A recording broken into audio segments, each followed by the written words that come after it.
I was reading over today his letter from Birmingham jail, and right at the beginning he speaks about the interconnectedness of us all, and that is what the Interfaith Council is proud to be a part of. We lift up and work together. We come from different beliefs and backgrounds, but together we are trying our best to serve our neighbors and our community. And we do that in a variety of ways. We have, some of you may know the summer lunch, the kids' summer lunch program. Others of you may know that we have an emergency needs fund that last year gave out over $30,000 to our neighbors in need. We have a storage unit that we distribute furniture and household items from, and we have a number of other initiatives and efforts, and we hope that if you feel so inspired, you might join us in those. In the meantime, though, tonight, let us be together in a spirit of unity as we continue with this service. Would you join me in the prayer litany? May we dream of a world made new, where together we shout for justice, and as one we fight against oppression. May we dream of a world made new, where together we seek God's righteousness, and as one we sing God's praise. May we dream of a world made new, where together we climb God's mountain, and as one we enter the promised land. May we dream of a world made new, where together we proclaim the good news of God's kingdom, and as one we enjoy its peace and abundance and love.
Kathy and the Federated Church of East Arlington. It's wonderful to be here and be together today. Ethan Buckner was born in Fall River, Massachusetts. I know because I was there. He was raised and spent his formative years in Minnetonka, Minnesota. And hence his moniker as a singer and songwriter, the Minnesota Child. You will hear some of Ethan's music this evening along with his message that he will deliver shortly. I was honored that the Interfaith Council of the Northshire made the decision to invite Ethan to be our speaker. When our MLK Service Committee got together and was planning this program, I asked, who would like to introduce our speaker? Everyone looked at me. And I suggested, and they all suggested that I introduce my own son. I said immediately, I'm not really sure I should introduce him. It's risky. I don't want to stand up there and sound like a Jewish father bragging about my son.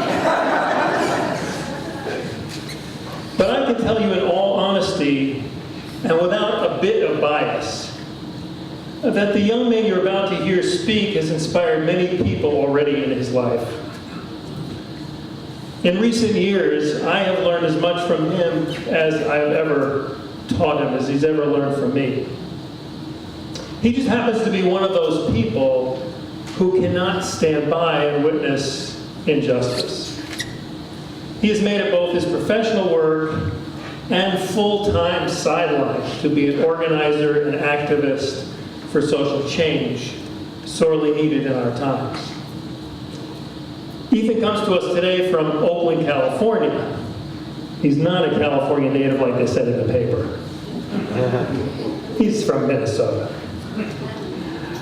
But he comes to us today from Oakland, where he's on the staff of Earthworks, focused on organizing communities that are fighting oil and gas infrastructure development across the U.S. Previously, he served as senior organizer at Stand.Earth, another nonprofit where he supported successful grassroots campaigns that stopped proposed oil train facilities in California. For the past decade, Ethan has organized within a wide range of movements related to mass incarceration and police violence, economic inequality, climate justice, and many other causes. Whenever he gets involved in a cause, before long, he usually finds himself in a leadership position for that cause. I am honored now to welcome today's speaker, Ethan Buckner. Hello. Good evening, everyone, and I'd like to extend my deepest gratitude to the Interfaith Council of the Northshire for inviting me here today to honor the life and legacy of Dr. Martin Luther King, Jr., and a special thanks to the Federated Church of East Arlington and Reverend Kathy Clark for hosting this gathering. I'd also like to thank whoever allowed for such glorious powder to land on the mountains this weekend. It made for a wonderful arrival in Vermont. I'd like to begin by acknowledging that we are currently standing on land that was once home to the Mohican indigenous tribe. I believe it is incredibly important to honor the history of the land upon which we stand, to honor the sacrifices and suffering that those who so often are rendered invisible in our society. This past September, I had the tremendous honor of visiting the National Civil Rights Museum at the Lorraine Motel in Memphis, Tennessee with my partner, Heather. On April 4th, 1968, while in Memphis organizing to support the city's striking sanitation workers over poor pay and abhorrent working conditions, Dr. King was assassinated, shot from across the street while standing on the balcony of room 306 of the Lorraine Motel. Dr. King's assassination shocked the nation, but his memory and legacy lives on, reminding us year after year of our moral responsibility to lead lives rooted in love and a yearning for justice in our world. There's such power in the ways in which we memorialize others, the stories we tell about their lives, the meaning that we make of their legacies. In mainstream America, Dr. King's legacy has been largely confined to the sentiment expressed in the final, famously improvised paragraphs of his I Have a Dream speech. And it is true, Dr. King envisioned a world where, quote, children will one day live in a nation where they will not be judged by the color of their skin, but by the content of their character. But his vision was much deeper. Dr. King envisioned a world free of injustice, of poverty, of militarism, of any form of institutionalized marginalization and exploitation.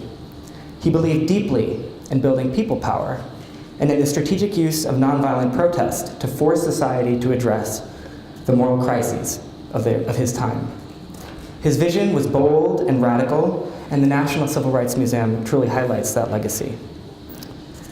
On April 4th, 1967, exactly 1 year before his assassination, Dr. King delivered a riveting speech at Riverside Church in Harlem entitled Beyond Vietnam. In his remarks, Dr. King did not hold back his criticism of the war.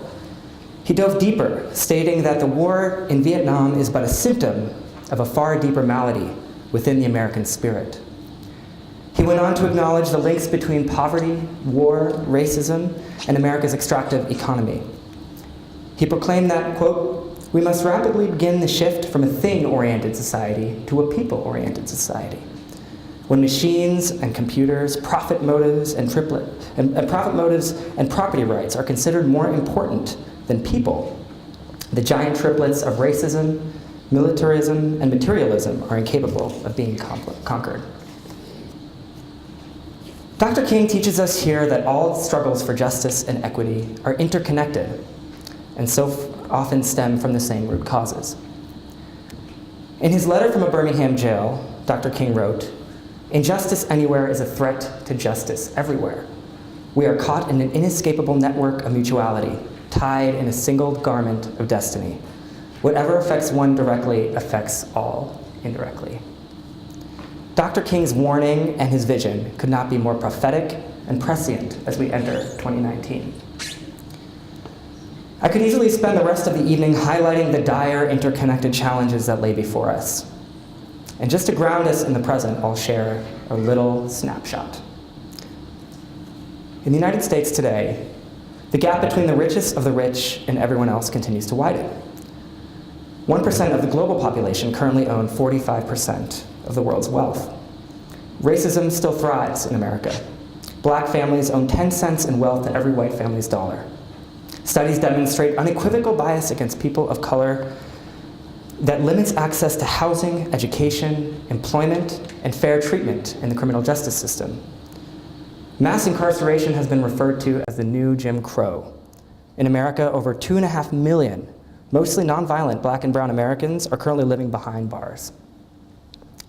We are witnessing the reemergence of white nationalism and explicit acts of racial violence. Lives are being stolen by hate-fueled mass shootings, and there's the inhumanity of the family separations at the Mexican border and the cruel irony that most of those advocating for walls and closed borders are descendants of immigrants who came to this country to flee persecution. We are witnessing the rise of authoritarianism worldwide and the dangerous erosion of democracy. Politics polluted with corporate cash and new laws designed to silence opposition and criminalize protest. Not to mention the fires and megastorms and droughts and loss of species that define our ever-escalating climate crisis. And how each subsequent climate report warns us that we are barreling perilously down a path towards mass extinction and mass displacement. The list goes on. I spent the first few months of the Trump era struggling to get out of bed in the morning. I would open my eyes, grab my phone, open the news, and spiral into an almost hypnotic paralysis. The weight of the world seemed to crush my will to function. Can anyone else here relate to that feeling? So how do we make sense of the cataclysmic times that we're living in without succumbing to this paralysis? What does Dr. King teach us about how we should go about our lives given the urgency of so many crises? How do we harness hope and courage to act in the darkest of times? I found one answer at the Civil Rights Museum at the Lorraine. What spoke to me most about the museum was its focus on the legacy and power of Black resistance to oppression, dating back to the earliest slave revolts to the Underground Railroad to the abolition of slavery, continuing through the Civil Rights Movement to the movement for Black Lives. The exhibit walls pulse with stories of courageous and principled people who, despite facing seemingly insurmountable obstacles and great personal risk, chose to confront the world as it was with a steadfast conviction that there is a better path. The thread that weaves these stories together, the thread that has built and sustained all of these movements for justice throughout history, is love. And the kind of love I'm talking about is not the sentimental, affectionate love that we celebrate on February 14th. The love I'm talking about is Dr. King's interpretation of agape, one of the Greek words for love. To Dr. King, agape is simply, quote, love in action, seeking to preserve and create community. It is insistence on community even when one seeks to break it. King continues, and I use gender-neutral language. Quote, agape means a recognition of the fact that all life is interrelated. All humanity is involved in a single process, and all people are siblings. To the degree that I harm my sibling, no matter what they are doing to me, to that extent, I am harming myself. In sum, love in the Kingian tradition is the pursuit of justice rooted in an understanding that all life is interconnected. This type of love is bold, radical, and potent. This type of love is the antidote to the rise of hatred, xenophobia, and violence that is landing kids in caskets when they should be in classrooms, that's ripping families apart when they should be together, that's stoking calls for walls when we really need our bridges. This type of love drives traumatized students to march for their lives, leads indigenous elders to stand in front of bulldozers, inspires caravans of volunteers to offer aid to migrants at the border. This type of love is unbreakable. It is perhaps the greatest asset to the human spirit. This type of love must melt our own paralysis. The forces of white supremacy, of male supremacy, of inequality and justice are powerful and always at work within ourselves, within our communities, within the broader world.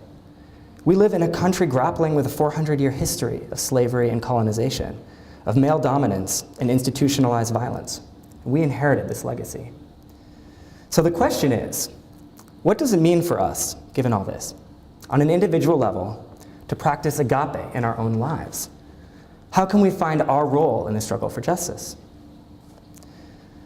See, each and every moment presents us with the opportunity for transformation, for inspired action. When it comes to issues of social justice, I believe that there is no such thing as neutrality, as sitting on the sidelines. Think of the forces of racism and white supremacy as a powerful river. Those of us who enjoy unearned benefits as a result of being white can be swept along each day, choosing to accept those benefits and perpetuate business as usual. The same can be said of those of us who receive unearned advantages as a result of being male, or heterosexual, or able-bodied, or having a US passport. We are swept downriver, barely noticing those in the margins who are struggling against the current, straining to stay afloat. And I'm not suggesting that anyone who receives unearned benefits on account of their identity are racist, bad people. But in America, we are taught often that racism only functions as individual acts of bigotry. We've all heard and been horrified at the stories in the news.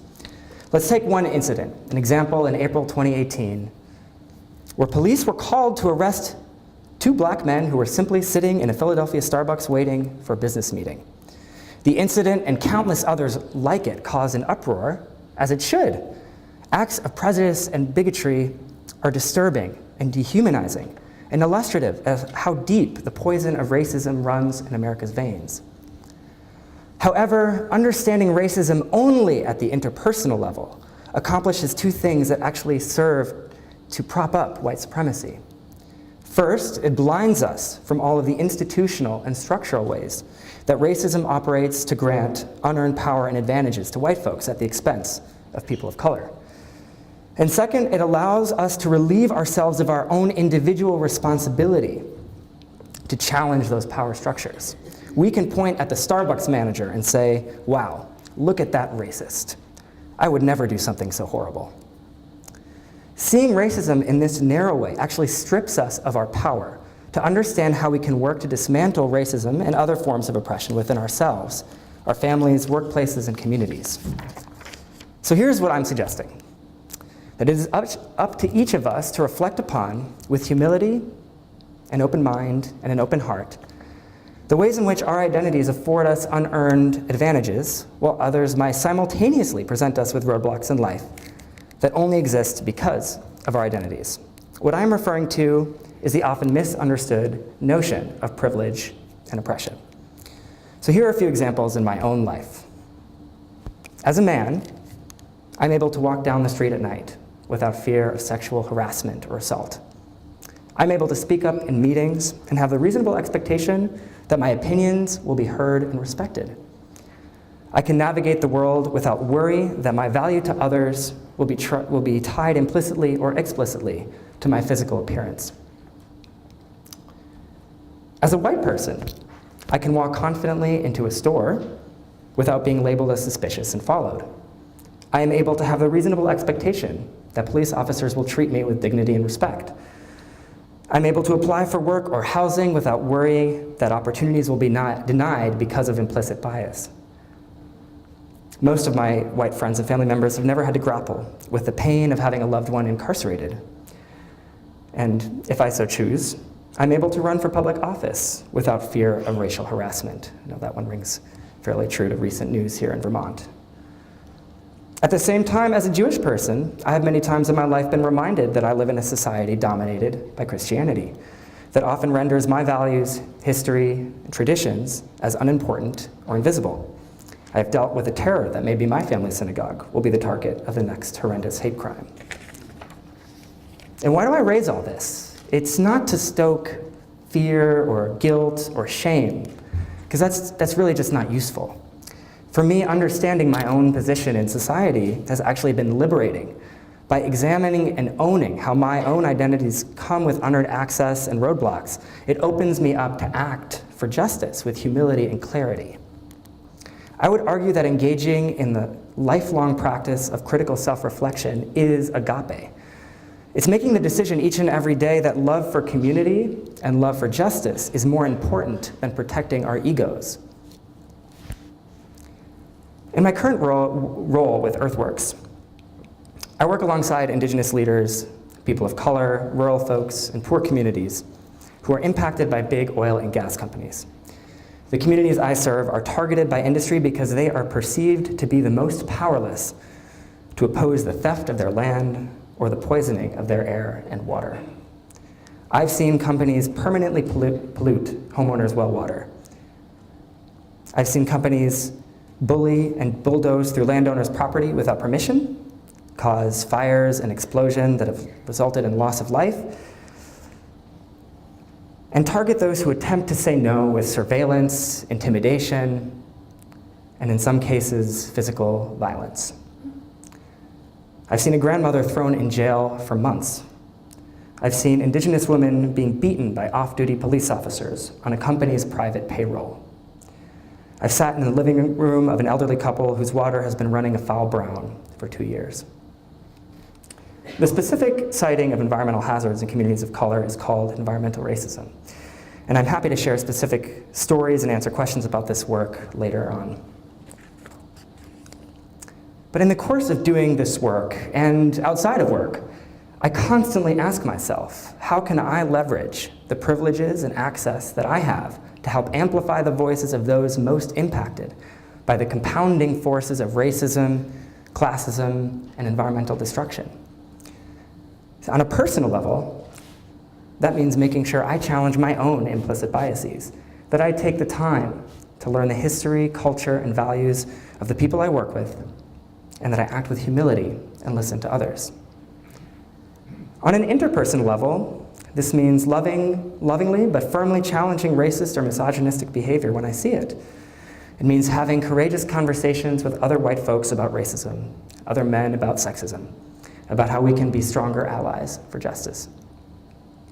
And on an institutional level, it means critically examining the policies and practices at my workplace and engaging my colleagues to make our organization a more equitable place to work. It means centering the needs and priorities of people impacted by the issues I work on when organizing campaigns. It means being politically engaged well beyond the bare minimum of voting in elections and supporting others to harness their own agency over decisions that impact their lives, their families, and communities.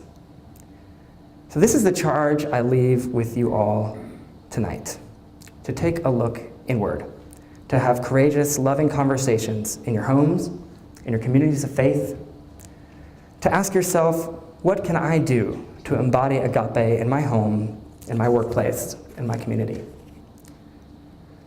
Like fish that realize we are swimming in water, may we live each day with open eyes, humble hearts, and harness the courage and audacity to act. May we all, in honoring the legacy of Dr. Martin Luther King Jr., model agape in every aspect of our lives. Dr. King concluded his Beyond Vietnam speech by declaring that we are now faced with the fact, my friends, that tomorrow is today. We are confronted with the fierce urgency of now. These words could not ring with more veracity in the present moment. So I'll close with the words of the great Dr. Martin Luther King Jr. Now let us rededicate ourselves to the long and bitter but beautiful struggle for a new world. Thank you. And this first song is a dedication to all of those, both inside and outside of this room, who are impacted by the forces of hatred, bigotry, and violence. So I wrote this song during one of the darkest moments of this year for me. In the same week, 11 Jews were massacred at the Tree of Life Synagogue in Pittsburgh. 2 black shoppers were shot and killed by a white supremacist who had just attempted to enter a black church with a gun in Kentucky. And 2 women were shot by a serial misogynist and killed while taking a yoga class in Tallahassee, Florida, all in the course of about 3 days. Folks probably remember this. In the aftermath of these horrific events, I found myself struggling to focus and deep in grief and despair at the heavy, heavy times that we're living in.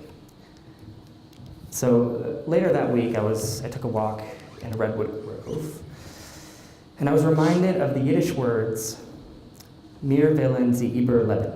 It means, we will outlive them. These words were improvised by a group of Jews in Lublin in 1939 as they were ordered by Nazis to sing before their execution. And it's their courage and beautiful resilience of so many who hold steadfast even the darkest of times that gives me hope.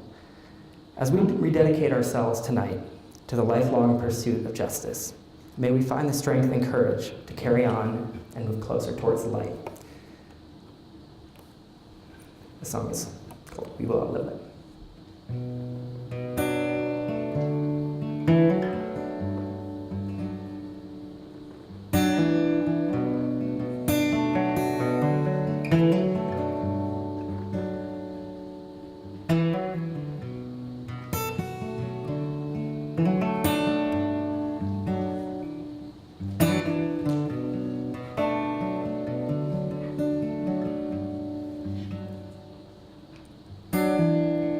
Head back, close those eyes, damn overflow.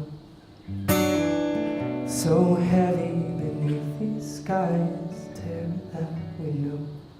And I thought we had made it to the other side. Truth is dangerous and we'll no longer hide. We'll no longer hide. And we will outlive them. We will outlive them. And we will outlive them. We will.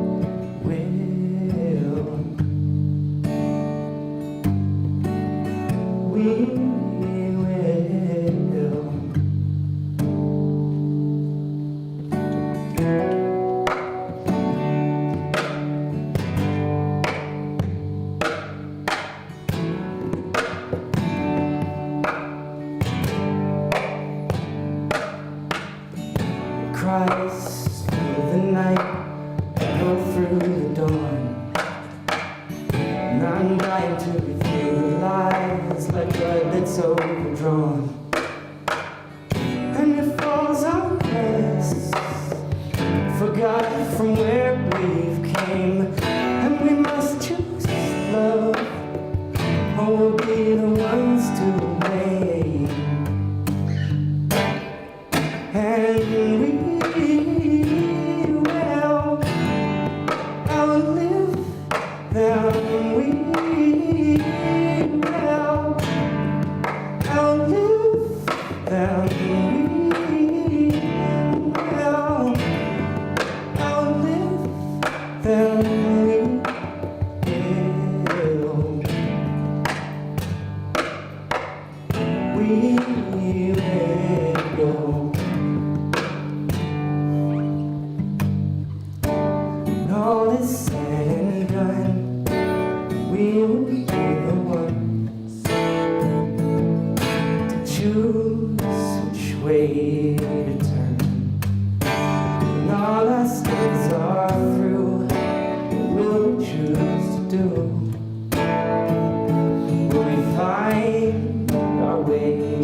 To invite my dad back on the stage. And this last song I'm going to share with you, a song called You Don't Stand Alone. These times can be crushing and isolating, and it's interesting how we live in a world that is supposedly more connected than ever, and we have so many tools at our disposal that actually help us avoid real human connection. So a friend and I wrote this song as a reminder to ourselves and those around us that the only way we're going to get through these trying times is to remember that we are not on our own. I think that's the spirit that the Interfaith Council is all about. That we're stronger when we rise together to build a better world and lift each other up when we're down. So I'd like to invite you all to sing along with the chorus. I think you'll pick up on it after the first time through.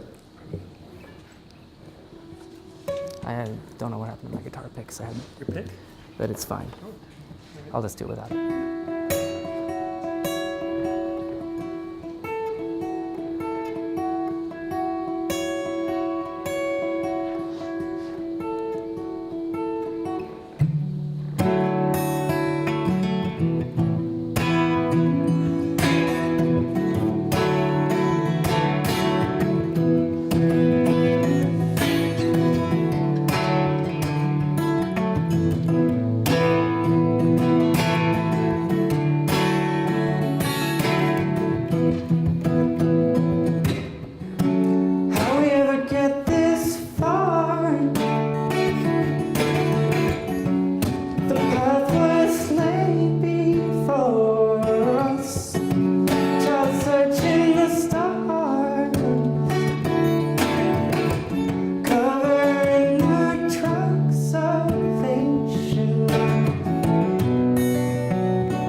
it comes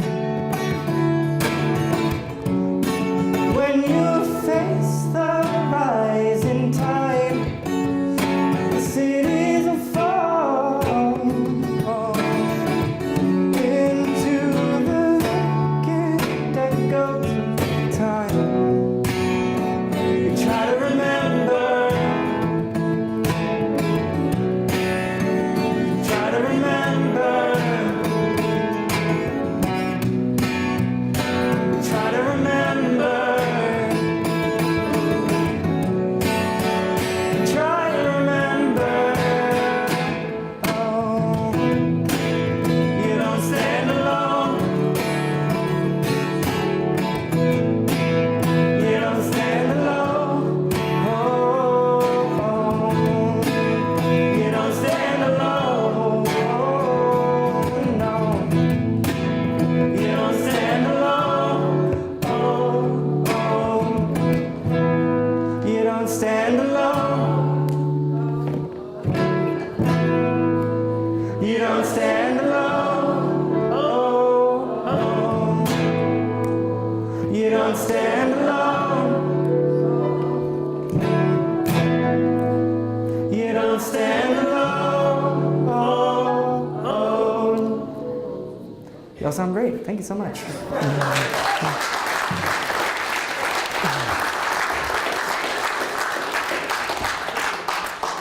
So thank you so much, and I'm happy to chat, answer questions, share stories in the reception after this.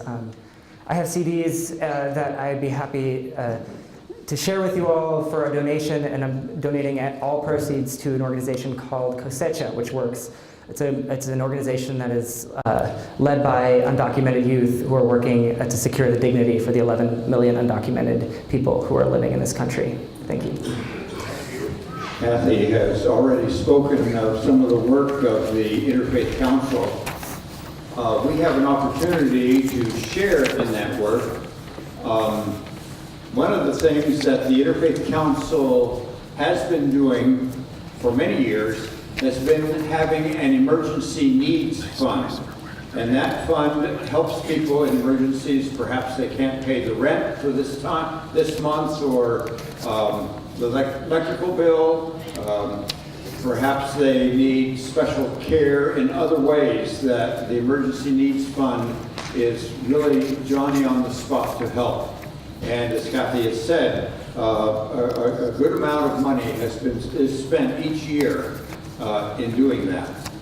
I think it's very fitting that we are here as an Interfaith Council to receive this wonderful message, both in word and music. And it reminds me, it reminds us that we are not alone, and that each of our congregations have much to contribute. In the Interfaith Council of the Northshire, we're in Arlington and Manchester and Dorset and Rupert, and we reach out beyond that circle. We have Protestant pastors and churches, we have Catholic pastors and churches, we have the Jewish synagogue, and we are truly an interfaith council. I did not have the opportunity to hear the I Have a Dream speech, being a minister here in Vermont at that time. But when I went to Washington, I had the opportunity to hear Dr. King, and also Abraham Heschel. And he was like, he looked to me like an Old Testament prophet to me. I mean, he's just wonderful. And the interfaith spirit that surrounded the kinds of efforts that Dr. King led us in were just fantastic. I'd like to ask our two people who are going to take the collection to come forward. Do you have an offering? Plates are behind you. Plates are behind you. All right.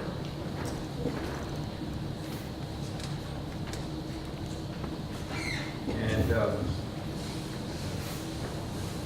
if you will just hold these for a minute while I offer a prayer before we have the music that will be our offertory. Let us join together in prayer. Oh God, we thank you for the heritage and the legacy of Dr. Martin Luther King Jr. for those who went before him, who saw a way of nonviolent opposition to what is wrong in our society and our world, who saw a way to reach out to people who were thought of as enemies, people who had differences. We thank you that we are a part of that heritage. Now, I thank you for this message and song tonight that revives us in that spirit. Every time we feel that spirit, we are moved to pray and to work, to join hands and be in fellowship and to cross the boundaries that divide us. And so, O God, in our small way, in our local way, may we reach out to those who are on the borderlines of our society, unable to pay bills, unable to meet their needs, but also recognizing that we are a part of many efforts that reach to the ends of the earth. And so may we know agape, that self-giving love, that caring for the other, as if caring for ourselves. O holy God, we thank you for calling us together this night and giving us this opportunity to share in your work that continues through and beyond the ends of each of our lives. We thank you, O God, that we are in this together. We pray in your holy name. Amen. Amen.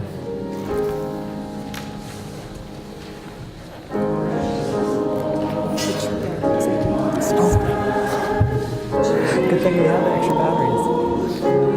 That's why you have backup on backup, right?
I would invite you to join me in the closing affirmation. Let's say it together, as found on the program. I refuse to believe that we are Able to influence the events around us. I refuse to believe we are bound by racism, war, and injustice. I believe those around me are my brother and sister. I believe in dignity every day and that our brokenness can be healed. I believe we can overcome oppression and violence without resorting to it. This means I seek to reject revenge and retaliation. I remember hate cannot put out hate, only love can. Jim Gray was not able to be here today. He's ill, but please know that an invitation is extended to continue the conversation. There's wonderful goodies, a hot coffee. I hope you will join us in Bailey Hall. In the meantime, I invite you to go out with these words. Gracious God, you create us and love us. You make us to live together in a community. We thank you for Martin Luther King Jr. and all your children who have been filled with your vision for our lives and who have worked to bring your vision into reality. Fill us with your vision. Guide us to live by your vision, working to build the beloved community where everyone is welcomed, all are valued, power is shared, privilege is no more, and all your children know wholeness and well-being. In your most holy name we pray. Amen. I invite you now, if you flip over your yellow sheet, you will see the words, but they're kind of repetitive, so hopefully you won't need much of that. And I invite you to stand, and as we sing before we go out, you shall overcome.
We shall live